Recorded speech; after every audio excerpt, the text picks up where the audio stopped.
and sometimes they hurt me too much, and I think they did that on purpose once. But anyway, that's another story. So anyway, that's what I'd recommend for recovery, is making sure you increase your time, and if you hurt, rest.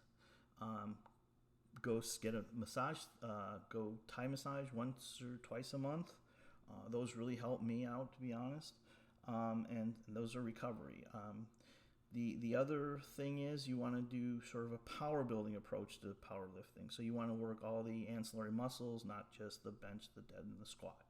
And again, to find out more bench and dead squat, you can go to any YouTube video online, instructional, or you can go to my Gericules.com to see a couple videos on how I deadlift or bench.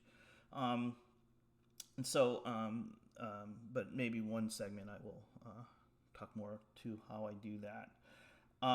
So that's rest, flexibility, and do cardio as well, because the cardio makes your veins, arteries more flexible, and why strength training tends to harden them up. And as you get older, that becomes not a good thing. So I would do as much cardio as you do lifting. So if you lift for 2 hours, do 2 hours of cardio. If you do 6 hours of lifting, do 6 hours of cardio. How I do it is I walk 1 hour, one hour every day. So almost every day. And so I try to get at least a couple miles in from normal walking and focused walking. And I do think, even though you can get your exercise, they say it doesn't matter how you get your steps, take one, sit down, take one, sit down. I do think there's something to raising your heartbeat when you're doing cardio that helps more. That's the problem. You don't raise your heartbeat when you don't do it consistent, like a consistent walk for 1 mile, and not take a lot of breaks. So if you walk a fast walk in a mile, you get your heart rate up. You'll also get your metabolism up, and so you're going to burn more calories. And again, the reason higher muscle burns more calories. So when you have a higher percentage of muscle, you're going to burn more calories just because muscle requires more calories. So getting back to power building, rest, you want to do cardio, and there's one other thing here that maybe that was it. So another rule is that I have another guideline, or one of the guidelines I have. Now I'll go over a list of guidelines I have when you're over 50, and these guidelines can sometimes apply to under 50. Trainers, when you get a trainer, be careful. Most of them really don't know that much, and some of the things they say I find hard to believe that they even think that. It's just, it's the way they think, and they're always trying to push you like they think, the triathlon athlete, they always want to push you to be this athlete. Well, yeah, if that's your goal, then that's fine, but the reality is you need to understand what works for you through trial and error. You probably should have a trainer in the beginning to show you techniques, and maybe some people need a trainer just to motivate them, and that's fine too. I don't. But if you need a trainer to motivate you, then that's fine. I see the reason for a trainer. But in the beginning, get a trainer to show you how to do things, making sure you're doing right, and maybe help them get a routine and a diet, because they should be doing that. Beyond that, they're not really. They're just going to be on their phone a lot. If you got a trainer, you see they're almost always on their mobile phone because they get bored. It's hard to do this 8 hours a day and not be totally bored because you're watching a client do an exercise. That's not really very exciting. So I just don't believe in trainers that much. So be very careful, trainers, and especially if you're over 50, you need to get an older trainer. These kids, they don't understand what it is to go through these older issues. And so you need to at least get a trainer that's over 35. And they have some ideas and a lot more common sense than these kids. Because some of these kids, it's just amazing the things they think. I don't care how many certifications they have. They're just not really that astute. The other thing is try not to um, don't use free weights so much for shoulders, again, because the problem is it's hard to balance free weights when you're doing lifts like this over the head. So use more machines on your shoulders and do more machines for your legs. Unless you want a power lift contest, and then you need to do regular squats. But in the beginning, I think just to build a base, it's fine not to use free weights.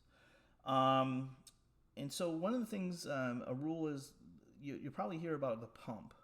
Bodybuilders get a pump, and how they do that is you just do a lot of reps, and they get the blood flowing, and the muscles look bigger. But the problem is, when the blood goes away, the muscle goes away. So they're just training their muscles to be responsive to pump for when they compete. But the pump in real life has no practical use. I mean, it's not going to help you get stronger. You're only going to look better temporarily. And it just seems to me that if you're trying to gain strength, don't worry about the pump. And in fact, power lifters never talk about the pump. It's only bodybuilders. So you don't want to do a lot of low weight reps, because the reality is that pump will go away and that you won't build much muscle. You need to build muscle through heavy weights, what you consider to be heavy, not what I consider to be heavy, what's heavy for you. That as you lift and improve, you'll start building muscle mass, whatever that is. It's all relative to each of us.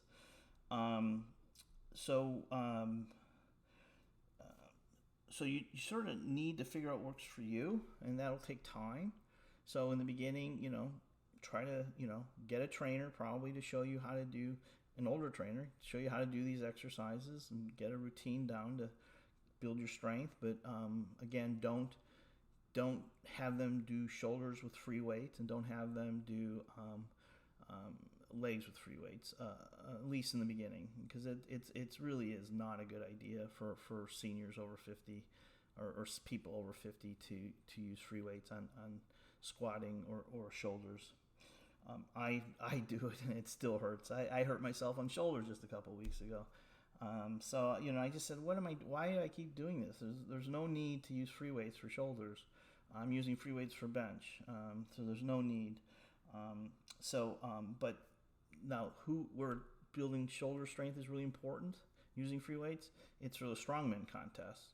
In fact, the stronger they tend to have very strong shoulders, because they're doing a lot of overhead lifting, like balls, heavy balls and things, and wooden things and metal things, and a lot of heavy things. But they tend to use a lot of overhead movement, so they need really strong shoulders. So they tend to train their shoulders with free weights. But I don't recommend it for building strength and for people over 50.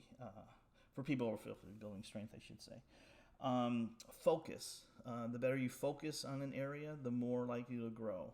So when you're doing a bench, try to keep the form, focus that form. Don't do don't superset, don't do this, don't do that, and do this, and then do a routine. It's just, the better you focus and put your energy into a single lift, the better you'll be. Finally, stay away from cross training.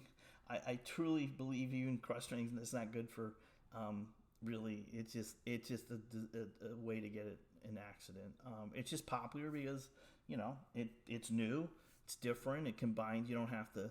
There's a lot of people that want to be good runners and they're not the best, so they using weights, they can sort of offset their, try to create another program where maybe they have a shot.